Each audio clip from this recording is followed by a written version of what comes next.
She died without a mark on her body. No wounds. No struggle.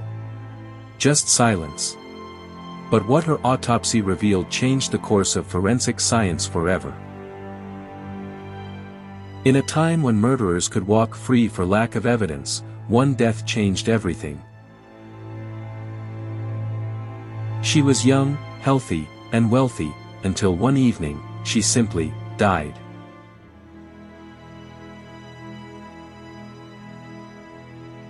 With no signs of trauma, her death was ruled natural, until two men decided to dig deeper.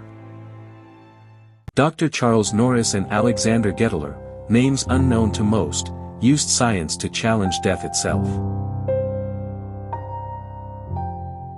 What they found would shock the nation, and convict a killer who thought he was untouchable.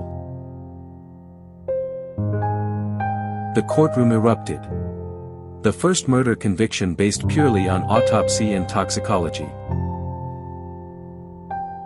Today, every forensic pathologist stands on their shoulders.